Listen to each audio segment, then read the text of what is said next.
우리는 계속해서 사도행전에 기록된 바울의 행적을 따라가고 있습니다. 오늘 말씀을 보면은 드디어 바울이 예루살렘에 도착을 합니다. 예루살렘에 도착을 합니다. 그는 왜 이곳 예루살렘에 오려고 했고 왜 이 예루살렘을 향했을까요? 무엇 때문에 예루살렘을 그렇게 오려고 했고 그 예루살렘을 향하여 그의 여정을 간 것입니까? 분명 주변에서 만류했습니다. 분명 그곳에 가면은 당신은 결박당하고 고난당할 것입니다. 이런 얘기를 들었음에도 불구하고 이곳 예루살렘에 온 이유가 무엇이었겠습니까? 그것은 바로 하나님의 인도하심이었고 하나님의 뜻이었기 때문에 바울은 그랬던 거예요. 바울은 예루살렘에 온 것입니다. 바울의 신앙적인 열정은 늘 자기 만족에 있지 않았습니다. 자기 중심에 있지 않았다는 거예요. 사람들에게 인정받거나 혹은 자신을 높이는 등 자기 자신의 안락함과는 거리가 멀었던 것입니다. 그의 신앙은 항상 그랬어요. 그의 삶의 여정은 늘 그래 왔습니다. 왜 그렇습니까? 그것이 바로 거듭난 사람의 모습이기 때문이라는 거예요. 우리는 이 거듭났다라는 표현을 씁니다. 나는 예수를 믿고 거듭났습니다. 나는 예수를 믿고 구원받았습니다. 여러분, 거듭난 사람이라는 것은 내 만족을 위해 사는 사람이 더 이상 아니다라는 겁니다. 내가 구원받았다라는 것은 더 이상 세상의 구원에 의지하지 않겠다라는 선언이기도 하다라는 거예요. 여전히 신앙을 갖고 있다고 하면서 자기 만족을 위한 신앙을 하고 있다면 그것은 여러분 거듭났다라고 감히 말할 수는 없을 것 같아요. 그렇다고 해서 여러분 무조건 힘들고 어려운 길을 가는 것이 옳다는 말씀을 드리려고 하는 것은 아닙니다. 항상 믿는 사람은 고통당해야 된다. 좀 굶주려야 된다. 좀 못 살아야 된다. 좀 남보다 허름해야 된다. 아니요. 그러지 마세요, 여러분. 잘 사시길 축복합니다. 잘 되길 원합니다. 여러분의 자녀가 승승장구하기를 축복합니다. 안 되는 게 믿는 사람의 삶은 아니에요, 여러분. 그래요, 여러분. 사람은 누구나 지금보다 더 나은 삶을 원합니다. 그렇죠? 좀 더 편하고 풍족하며 자기 만족을 누리는 그러한 인생을 살기를 원하죠. 그래서 어떤 선택이나 결정을 할 때에 이런 저마다의 가치가 기반이 되어서 선택을 하고 결정을 내립니다. 그러나 여러분, 믿음은 이러한 자기 중심적인 선택이나 결정과는 조금 다른 영역이라는 거예요. 조금 다른 영역이라는 것입니다. 우리가 신앙생활하는 목적이 어디에 있습니까? 다시 말씀드리지만 결단코 자기 만족에 있지 않습니다. 나를 만족시키는 데 있지 않습니다. 나의 안위에 있지 않습니다. 혹은 세상의 기준으로 좋아 보이는 것에 맞춰져 있는 것도 아니라는 거예요. 내 어떤 이익을 위한 수단으로서 신앙생활하는 것도 아닙니다. 신앙인이라면 누구나 흔들림 없는 믿음을 원하지만은 이 믿음은 전적으로 내가 생각하기에가 아니에요. 내가 생각하기에가 아니라는 거예요.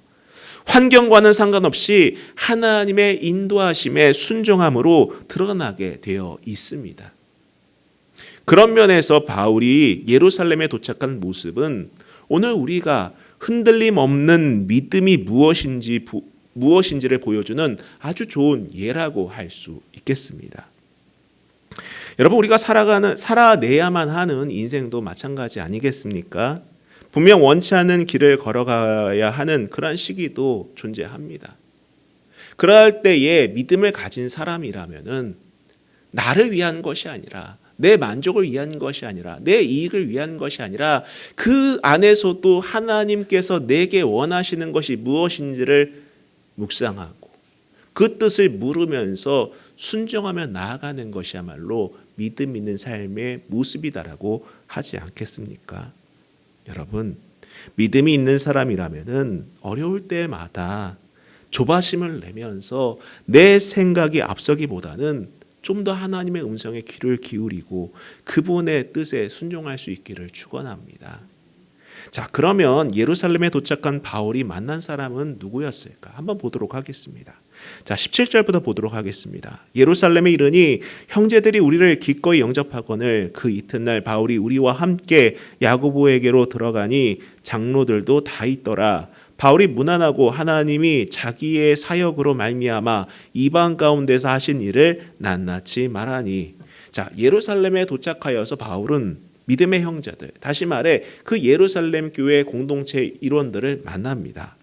그리고 다음 날 이제 바울은 야고보와 이제 그 안에 있는 장로들을 만나죠. 특별히 18절에 어디로 들어간다라는 표현이 등장을 합니다. 자, 이 표현은 여러분 이제 헬라어로 말하면은 이제 에이스 에이 프로스라는 표현인데 그냥 자기가 생각났길래 들어갔다는 것이 아니라 여러분 여기서 쓰인 표현은 공식적으로 들어갔다는 거예요. 공식적으로 그런 만남이 있었고 그 만남 가운데 바울이 참여했다. 이런 표현으로 쓰이는 표현입니다. 즉 바울은 예루살렘 교회가 만든 공식적인 자리에서 야고보와 장로를 만납니다. 물론 여기서 야고보는요, 예수님의 동생 야고보를 말합니다. 자, 그리고 장로들은 예루살렘 교회 전체를 대표하는 사람들을 말하는 거예요. 그 당시에 공신력 있고 좀 영적인 권위가 있는 그러한 사람들을 이제 바울이 만났다라고 보시면 됩니다. 자, 근데 여러분 우린 여기서 한 가지 의문을 갖게 됩니다. 아니 그러면 다른 사도는 어디 갔지? 아니 예수님의 제자들이라고 할 수 있는 다른 사도들은 예루살렘 교회에 왜 없는 거지? 라고 할 수 있겠는데요.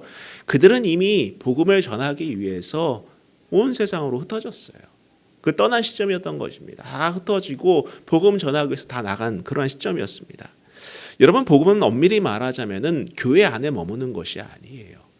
교회 안에서만 복음이 있고 교회 안에서만 예배하는 것이 아닙니다. 여러분 우리가 복음 전하는데 주저하는 것이 어떤 이유입니까? 사람들이 복음에 대해서 부정적이기 때문입니다 라는 표현을 할 때가 있는데 여러분 한국교회가 세상 사람들에게 부정적인 모습으로 비춰진 것은 어제 오늘만의 일은 아니에요. 또 한국만의 일이 아닙니다. 예수님이 활동하시던 그 시점부터 지금까지 교회는 늘 사람들의 비난의 대상이었고 적대적인 감정의 대상이었습니다. 그런 거에 두려워하지 마세요. 그런 세상적인 편견에 개의치 마시고 여러분께서 속해 있는 직장이든 학교든 어떤 공동체든 간에 그곳에서 신실한 복음의 전달자로 사시기를 축원합니다. 자, 그러면 계속해서 볼게요. 20절에 그들이 듣고 하나님께 영광을 돌리고 라는 말씀이 또 나옵니다. 자, 모든 상황을 이제 바울은 자신의 사역을 통해서 하나님이 이방 지역에서 행하신 일들에 대해서 자세하게 말합니다. 어느 도시에서 어떤 일을 하셨는지, 또 어떤 반대가 닥쳐왔는지, 그리고 하나님께서 이 모든 상황을 어떻게 인도하셨는지를 상세하게 보고했을 거예요. 바울이 했기에 가능했을까요, 여러분? 바울이니까 가능했겠습니까? 아니죠. 하나님의 인도하심에 순종했기 때문에 가능했던 일이었던 거예요. 여러분, 우리가 현실을 살아내는 가운데서도 이런 원리가 작동합니다. 우리가 살아가다 보면은요, 정신없이 살아가야 되는 순간들이 있어요. 어려운 시기들이 저마다 있습니다. 그렇죠? 그 현실을 살아내면서 그분의 인도하심에 순종하다 보면은요, 여러분, 언젠가 나중에 뒤돌아봤을 때에 아하, 그 안에 하나님의 인도하심이 있었구나라는 간증이 나올 때가 있을 거예요. 지금은 알지 못합니다. 지금은 보이질 않아요. 이게 하나님의 인도하심인지 이것이 정말 나만 온전히 겪는 고통인지 알 수 없지만은 그 어렵고 힘들고 정말 어떻게 해야 될지 모르는 그 순간에도 내가 순종하면서 한 발 한 발 나아갈 때에 그 한 발 한 발이 쌓여서 나중 먼 훗날 뒤를 돌아보았을 때에 아, 그것이 하나님의 인도하심이었구나 라는 것을 깨닫고 고백하는 시기가 올 거라는 거예요. 여러분, 저는 여러분의 삶이 그런 간증의 삶이 되기를 축원합니다. 그런 간증의 삶이 되기를 축원해요. 이러한 시기마다 하나님께서 어떻게 인도하시는지 그걸 볼 수 있기를 바랍니다. 저는 간혹 이제 이렇게 예배를 하면서 예전에 이제 부교육자 시절에 제가 찬양 인도하고 이러한 생각들이 많이 떠올라요. 큰아이가 아기 때 창문 막 두들기면서 울기도 하고 이런 것들을 막 떠올리기도 합니다. 막 그런 모든 상황들 떠올리고 뒤돌아보면은요, 그 모든 상황이 다 하나님의 인도하심이었고 하나님께서 나를 돌보시고 우리 가정을 성숙시키시고 성장시키시고 아이들을 자라게 하는 그러한 시기였구나, 이런 것들을 발견하고 고백하게 된다는 거예요. 뭐 지금뿐이겠습니까? 앞으로도 그렇겠죠. 저는 여러분이 그런 믿음을 갖고 살아가시기를 원합니다. 그저 우리가 해야 할 것은 무엇이겠습니까? 지금 이 순간 하나님이 기뻐하시는 것이 무엇인지를 결단하면 되는 거예요. 그분의 뜻이 무엇인지를 분별하면서 순종하면 되는 것입니다. 그러면 여러분, 우리의 삶은 나중에 무엇이 되겠습니까? 간증이 되는 거예요. 남의 간증 들을 필요 없어요. 여러분이 간증이 되면 되는 거예요. 여러분의 인생이 간증이 되면 되는 것입니다. 자, 계속해서 이제 여러분, 이에 대해서 예루살렘 교회의 대표들은 이걸 들으니까 어떻게 합니까? 하나님에 의해 행해진 것임을 인정하면서 하나님을 찬양하죠. 그래요, 여러분, 간증이란 이런 거예요. 저는 우리의 간증이 이렇게 될 걸로 믿습니다. 여러분의 간증이 여러분의 삶을 보았을 때에 여러분이 칭송받는 것이 아니라 그래요, 하나님께서 하셨군요, 그러한 찬양이 넘쳐나기를 원합니다. 자, 여기서 눈여겨볼 것은 바울은 선교복음을 하면서 자신의 사역을 하나님께서 도우셨다라고 말하지 않는다는 거예요. 참 신기하지 않습니까? 보통 보면은 하나님께서 내가 이렇게 하고자 했는데 하나님께서 도와주셨습니다, 이런 표현들을 간혹 듣잖아요. 근데 바울은 그런 말을 하지 않아요. 하나님께서 저의 사역을 도와주셨습니다, 이렇게 말하지 않습니다. 성경을 보면은 하나님이 자기의 사역으로 말미암아 이방 가운데서 하신 일을 이런 표현을 쓴다라는 거예요. 이런 기록과 같이 바울은 뭐예요? 자기 자신이 하나님의 사역의 통로로 쓰임 받았다라는 그런 고백을 하고 있다라는 거예요. 반대로 얘기하는 거죠. 내 일을 하나님께 도와주셨다가 아니라 하나님께서 하실 일에 대해 내가 쓰임 받았습니다 라는 표현이라는 거예요. 저는 우리의 삶이 그렇게 되기를 원합니다. 내가 주도적으로 무언가를 할 때에 하나님께서 나를 도와주시길 원합니다 라고 말하는 것이 아니라, 여러분, 하나님, 제가 주님의 일에 쓰임 받기를 원합니다. 이곳 직장에서, 이곳 학교에서, 이 가정에서 하나님께서 하시는 일에 대해 내가 쓰임 받기를 원합니다, 이런 고백이 나오시기를 바랍니다. 자, 우리는 이 내용을 보면서 우리의 신앙의 기준에 누가 자리하고 있는지를 점검해 봐야 된다는 거예요. 나인지 하나님인지. 늘 말하는 것이지만은 여러분, 누구나 예수님의 이름으로 구한다고 하지만 자기 뜻대로 할 수도 있는 거예요. 우린 그것을 경계해야 합니다.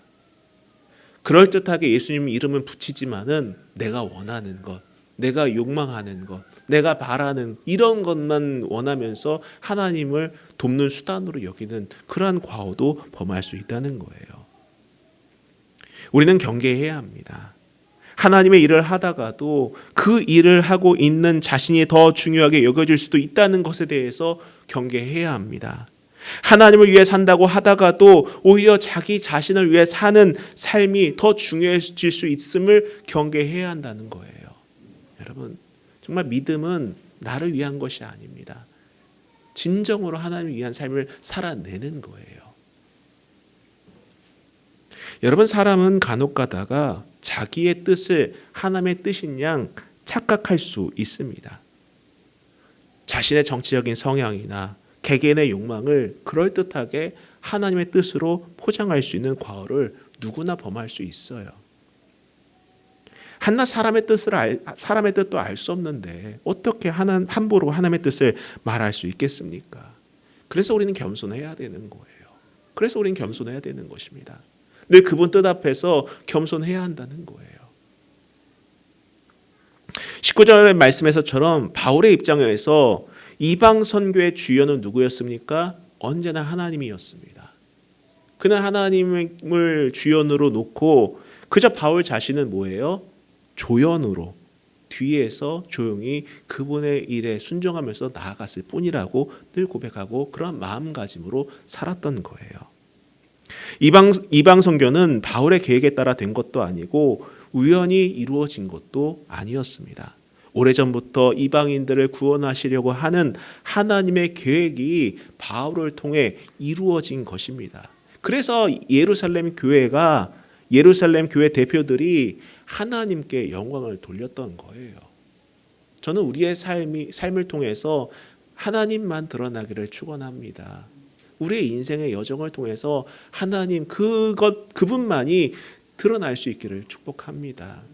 자, 계속해서 말씀 읽겠습니다. 20절 계속 읽어보면은 바울더러 이르되 형제여 그대도 보는 바에 유대인 중에 믿는 자 수만 명이 있으니 다 율법의 열성을 가진 자라. 내가 이방에 있는 모든 유대인을 가르치되 모세를 배반하고 아들들에게 할례를 행하지 말고 또 관습을 지키지 말라 한다 함을 그들이 들었도다. 그러면 어찌하였고 그들이 필연 그대가 온 것을 들으리니 우리가 말하는 이대로 하라. 서원한 네 사람이 우리에게 있으니 그들을 데리고 함께 결례를 행하고 그들을 위하여 비용을 내어 머리를 깎게 하라. 그러면 모든 사람이 그대에 대하여 들은 것이 사실이 아니고 그대도 율법을 지켜 행하는 줄로 알 것이라. 자, 바울을 만난 믿음의 형제들이 말합니다. 처음에는 하나님을 찬양했죠. 그리고 이어지는 말은 좀 다르다라는 거예요. 어떤 내용이냐? 요약하면은 예루살렘 교회 안에 유대인이 수만 명이 있다. 많이 부흥했나 봐요. 이 유대인이 수만 명이 있다. 근데 그 유대인들이 바울에 관한 소문을 들었다. 그 소문 내용이 무엇이다? 뭐예요? 이방인에게 복음을 전할 때에 이방인들 그 이방에 있는 유대인들에게 이제 복음을 전할 때에 모세를 배반해도 되고 아들들에게 할례를 행하지 말라고 말하면서 유대인의 관습을 지키지 말라고 하였다. 이 소문을 이제 예루살렘 교회에 있던 유대인들이 들었다. 이 얘기를 해준 겁니다.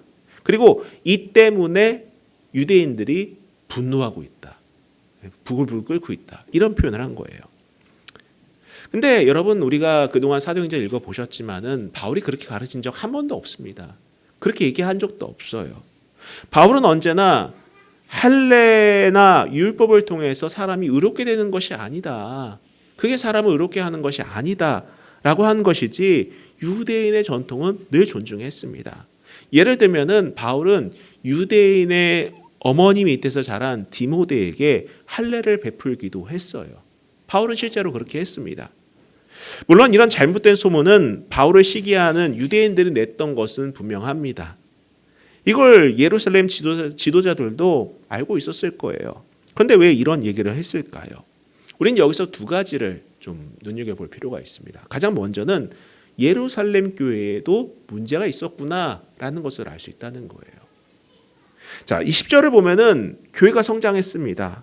소위 성도가 수만 명 되는 대형 교회가 된 거예요. 대형 교회가 된 거예요. 여기 우리 수원에 있는 쪽에 세안교회라고 큰 교회가 하나 있어요. 성결교회 중에서. 아직 1만 명이 안 됐다고 하는데 되게 커요. 근데 예루살렘 교회가 수만 명이 됐다면 어마어마하게 성장한 것 아니겠습니까? 그런데 보면은 다 율법의 열성을 가진 자다라고 말합니다. 이게 교회의 문제가 된 거예요. 이게 교회의 문제가 된 것입니다. 수만 명이 모였는데 무엇의 열성을 가진 사람이었다? 율법의 열성을 가진 사람이었다는 거예요. 성령 안에 자유함이나 말씀이나 어떤 복음에 대한 열정을 가진 것이 아니라 율법의 열정을 가지고 있었다라는 겁니다. 여러분, 교회가 커지기만 하면 좋은 것입니까? 커지기만 하면 좋은 것인가요? 아직 저는 안 커져 봐서 잘 모르겠지만은 커지면 좋을 수도 있겠죠. 그러나 여러분, 단순히 사람이 많이 모이는 것이 교회의 최종 목표가 된다면은 여러분, 그것은 하나님이 기뻐하지 않는 모습이다라고 할 수 있습니다. 중요한 것은 여러분, 드러나는 것만이 아니에요. 어떻게 보이느냐만이 아닙니다. 성경에서 보시다시피 율법에 열심을 가진 사람들 때문에 바울은 오히려 어떤 낭패를 당하게 됩니까? 잘못된 소문 때문에 오해를 받는 지경에 이르게 되었다는 거예요. 여러분, 교회는 율법에 열심인 사람들이 모인 곳이 되어서는 안 됩니다. 결코 그런 곳이 되어서는 안 돼요. 오롯이 예수님께 열심인 사람들이 모인 곳이 되어야 합니다. 자, 그러면은 오늘 이 시대의 관점에서 율법의 열심인 사람은 과연 어떤 사람이다라고 할 수 있겠습니까? 뭐 우리 한국 사람은 율법을 모르잖아요. 어떤 사람이라고 말할 수 있겠습니까? 저는 이렇게 정의 내려보고 싶습니다. 종교적인 습관에 머물러 있는 사람이라고. 종교적인 습관에 머물러 있는 사람이라고 정의 내리고 싶습니다. 이런 율법에 열심인 사람들이 모이다 보니 교회는 비록 비대해졌지만은 세력화되고 제도화돼 버린 것입니다. 결과적으로 예루살렘 교회가 보여준 모습은 하나님을 두려워하는 것이 아니라 사람을 두려워하는 교회가 되어버렸다는 거예요. 하나님을 찬양하고 바울의 사역에 대해서 하나님께 영광을 돌렸지만은 결국 누구를 두려워해서 바울에게 말하는 것입니까? 사람을 두려워해서 이렇게 하면 안 되겠습니까? 이런 정결 예식을 좀 치르면 안 되겠습니까? 그래서 그들의 여론을 좀 잠잠하게 해주시면 안 되겠습니까? 그게 복음이 아닌데, 그게 진짜가 아닌데도 그걸 요청하고 있다는 거예요. 사람을 두려워하니까는. 자, 근데 또 한 가지 놀라운 모습을 또 보게 됩니다. 바로 바울의 관대함이라는 거예요. 분명 예루살렘 교회는 율법을 열성적으로 지키고 있는 유대인 그리스도인들이 많았습니다. 그래서 여전히 할례를 비롯해서 모세의 율법을 지켜야 한다고 고집하였죠. 그렇기 때문에 그들의 눈에 바울은 율법을 배신한, 율법을 배반한 사람처럼 보였을 거예요. 그러나 분명한 점은 어떠한 교리나 어떠한 관습도 하나님 말씀보다 더 우위에 있을 수 없다는 것입니다. 제가 예전에 이제 신학생 초기에 이제 목사님들이 우스갯소리로 하는 말이 있었어요. 피아노를 왼쪽에서 옮기는 방법, 이 우스갯소리로 하는 거 있었습니다. 피아노를 왼쪽에서 오른쪽으로 옮기는데 10년이 걸렸다. 그래서 1cm씩 옮겼다고 합니다. 우스개로 얘기하는 거겠죠. 그만큼 물건 하나 옮기기가 쉽지 않다. 왜냐하면 사람들이 그것에 대해서 반응을 하니까. 아니 왜 피아노를 왜 옮깁니까? 왜 그 자리에서 왜 바꿉니까? 여기저기 말을 많이 하니까 그렇지 않겠습니까? 근데 여러분 분명히 아셔야 될 것은 어떠한 교리도 어떠한 관습도 하나님 말씀보다 위에 있을 수는 없는 거예요. 바울 역시 그의 지나온 사역으로 분명하게 보여줬습니다. 그의 배움이나 그의 경력이나 그의 모든 것도 뭐예요? 그 말씀 안에서, 그 복음 안에서는 다 배설물로 여긴다라고 그렇게 선언하지 않았습니까? 그런데 여러분 오늘 본문을 보면은 바울은 좀 의연한 모습을 보여줍니다.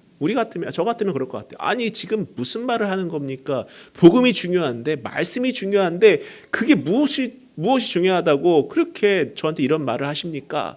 이렇게 다툴 텐데 바울은 의연합니다. 예루살렘 지도자들이 소문에 대한 의혹을 제기하면서 바울에게 이렇게 요구했죠. 뭐라고 요구했습니까? 성경을 다시 보면은 우리가 말하는 이대로 하라. 뭐예요? 우리가 말하는 대로 좀 해라. 무엇을 말합니까? 서원한 네 사람이 우리에게 있으니. 유대교에 입교하기로 서원한 네 사람이 있는데 그들을 데리고 함께 결례를 행하고 그들을 위하여 비용을 내어 머리를 깎게 하라. 그러면 모든 사람이 그대에 대하여 들은 것이 사실이 아니고 그대도 율법을 지켜 행하는 줄로 알 것이라. 말 그대로 바울에게 무엇을 요구한 겁니까? 정결 예식을 요구하는 거예요. 여기서 결례라고 표현되어 있는데 이 결례라는 것은 어떤 결례를 말하는 것이냐면은 그 당시 유대인들 사이에 어떤 뭐라고 표현? 율법이 있는데 그것이 무엇이냐? 이방 지역에 다녀온 사람은 성전 예배를 참여하기 전에 무엇을 해야 됐냐면은 7일 동안, 일주일 동안 정결 예식에 참여해야만 했어요. 씻고 필요한 그러한 매뉴얼대로 뭔가 해야 됐습니다. 근데 이것을 바울이 그대로 수용한 거예요. 그래? 알겠어. 그대로 수용한 것입니다. 어떻게 그게 가능할까? 여러분 바울은 복음의 진리를 양보하지 않은 채 복음이란 그 진리를 훼손하지 않고 예루살렘에 있는 유대인들을 배려하고 존중했던 것입니다. 그렇습니다, 여러분. 바울은 구원의 본질, 복음의 본질을 훼손하는 것이 아니라면은 편협하게 원칙론을 앞세우지 않고 복음이라는 토대 안에서 융통성을 발휘하는 그런 성숙한 사람이었던 거예요. 이것은 여러분 그가 대인배 기질을 가지고 있거나 상황에 따라서 처세를 잘해서가 아닙니다. 그의 중심에는 오직 예수 그리스도 하나의 말씀만이 있었기 때문에 가능했던 거예요. 여러분 이런 바울이 가졌던 기준은 성경 곳곳에서 나타납니다. 나중에 이제 로마서를 보게 되시면은 먹는 문제, 절기를 지키는 문제 이런 등등의 문제로 갈등이 발생했을 때에도 뭐라고 말합니까? 그것이 주를 위한 일인지 아닌지를 먼저 생각해 봐라. 이게 주를 위한 것인지 아닌지를 먼저 생각해 봐라. 이 얘기를 한다라는 거예요. 여러분 사실 사람들 사이에 갈등이 생기는 원인을 보면은요 대체로 본질적이지 않은 것 때문에 생기는 것이 많아요. 그렇지 않습니까, 여러분? 사소한 것에 의미를 많이 부여하지 않습니까? 사소한 것 때문에 싸워요. 사소한 것 때문에 다툽니다. 예전에 이제 늘 젊은 남녀에게 우스개로 하는 것이 치약 짜는 것 때문에 싸운다 이런 얘기를 하잖아요. 그렇죠? 그 치약 때문에 싸우는 경우도 있고 있지 않기도 하지만은 그 치약을 상징하는 게 무엇입니까?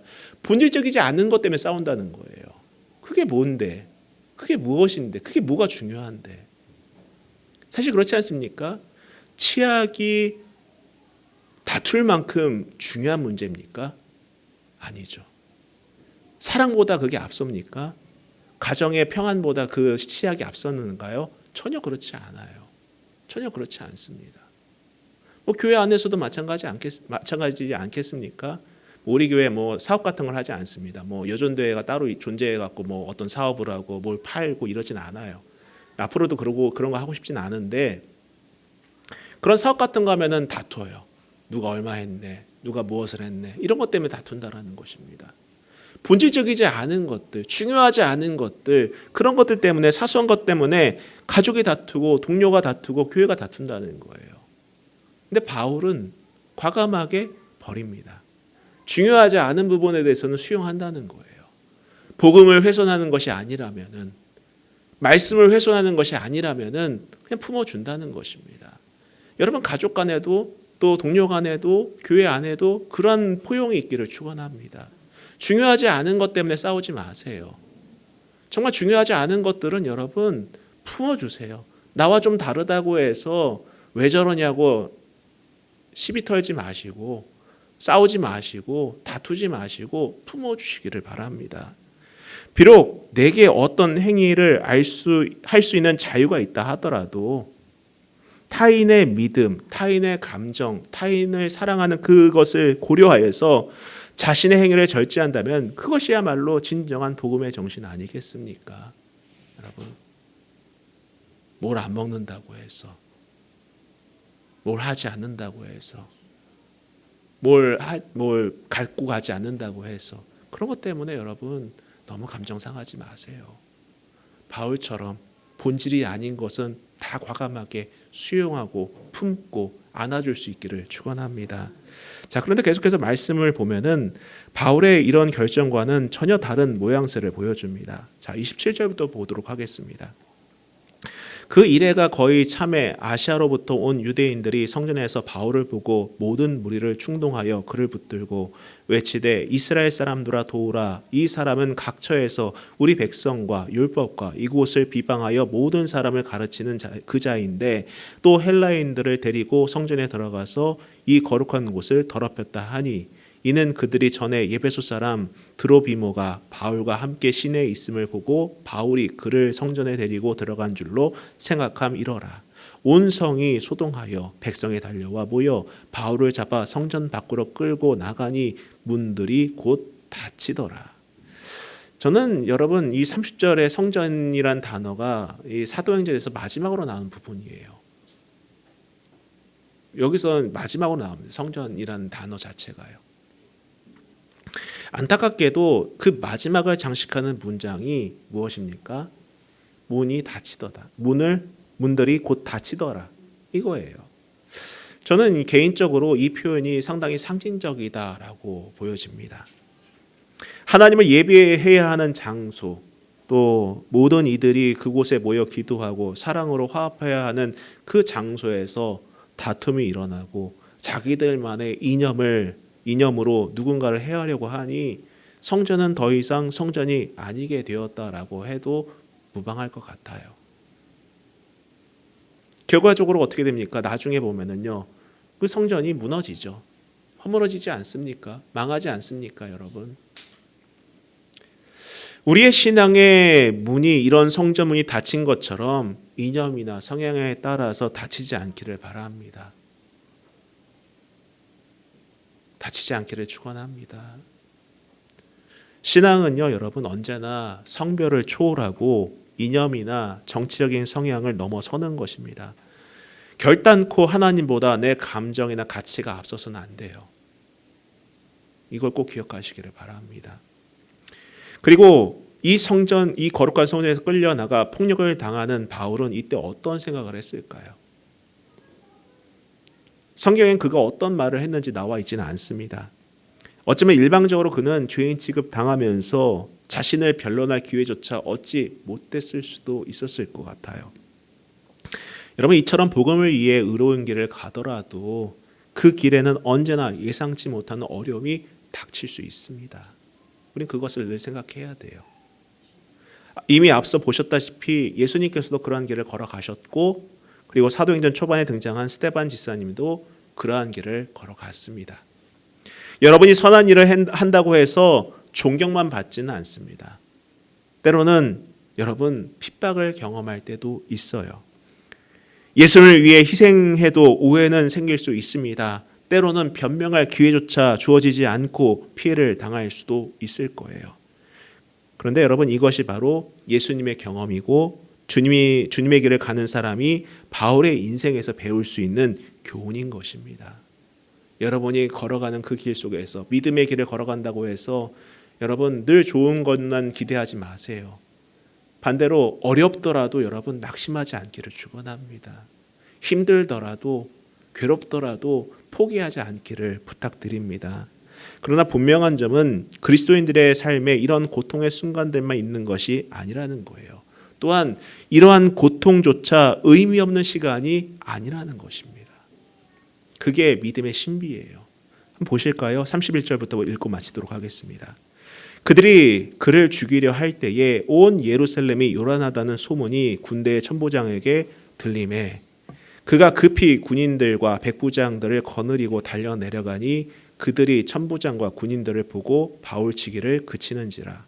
이에 천부장이 가까이 가서 바울을 잡아 두 쇠사슬로 결박하라 명하고 그가 누구이며 그가 무슨 일을 하였느냐 물으니 무리 가운데서 어떤 이는 이런 말로 어떤 이는 저런 말로 소리치거늘 천부장이 소동으로 말미암아 진상을 알 수 없어 그를 영내로 데려가라 명하니라. 예루살렘 수비를 책임지고 있던 로마 군대의 천부장이 성전 바깥 뜰에서 소란이 나는 것을 들었습니다. 그리고 그러자 급히 로마 군대를 파견해요. 왜냐면은 이게 지금 로마에서 이제 지배하고 있는데 소동이 일어나고 폭동이 일어나면 이거 되게 난처한 상황이거든요. 그래서 이제 그 군인을 보내서 그 소동에 개입을 합니다. 어찌 보면 두려운 순간 이제 군인이 우르르 몰려 나오니까요. 근데 아이러니하게도 군대의 개입으로 인해서 유대인들이 바울을 불법적으로 폭행하던 일이 중단되었다는 거예요. 그리고 이어서 펼쳐질 내용처럼 로마 군대의 개입으로 바울은 신변의 보호를 받게 되었고 안전하게 재판을 받을 기회도 제공받습니다. 그리고 이후에 그가 로마로 가게 되는 계기가 되어요. 여러분, 이게 믿음의 신비라는 거예요. 신앙인이 가는 길의 신비라는 것입니다. 어떤 측면에서는 보면 여러분, 이 계단에서의 폭력, 이 폭력 현장은 정말 안타깝고 고통스럽고 참혹했지만은 실제로는 하나님의 섭리를 경험하게 하는 하나의 통로였다라고도 할 수 있다라는 거예요. 여러분, 애매하게 받은 오해나 고통이 있을지라도 예수님의 길을 걷고자 하는 사람은 그 안에서도 하나님의 섭리와 인도하심을 발견하게 되는 것입니다. 여러분이 지금 비록 힘겨운 시기를 걷고 있는 사람이 있는다 하더라도 낙심하지 않을 이유가 바로 여기 있다는 거예요. 하나님은 아신다는 겁니다. 하나님이 여러분을 선한 길로 인도하신다는 거예요. 비록 사람들의 악행으로 자인된 일이라 할지라도 그 안에서도 하나님께서는 개입하셔서 선하게 이끌고 계시다라는 것을 우리는 성경 곳곳에서 발견할 수 있습니다. 정리하겠습니다. 바울은 다메섹에서 예수님을 만난 이후 지금까지 늘 주님만을 생각했습니다. 그분이 인도하심에 따라서 나아갔습니다. 그것이 그가 사명을 감당하는 힘의 원천이었고 현실을 버텨낼 버팀목이 되었던 거예요. 그랬기에 바울은 하나님의 섭리와 인도하심을 몸소 경험할 수 있었고 그 사명을 향해 울림 있게 걸어갈 수 있었던 것입니다. 성도 여러분, 우리는 살아가면서 늘 꽃길만 걸을 수는 없어요. 어려운 길을 걸어갈 때도 있습니다. 흔들릴 때도 있어요. 낙심될 때도 있습니다. 내가 믿음의 길을 걸어감에도 불구하고 눈물을 할 때도 있다는 거예요. 그러나 그러한 위기일수록 원칙, 하나님만을 바라본다는 그 원칙, 그 말씀에 순종한다는 그 원칙만은 잃어버리지 않으시기를 주님의 이름으로 부탁드립니다. 우리의 삶의 여정도 이 바울과 같은 그런 믿음의 결단이 있기를 다시 한번 주님의 이름으로 축복합니다. 우리 같이 찬양하고 기도하도록 하겠습니다.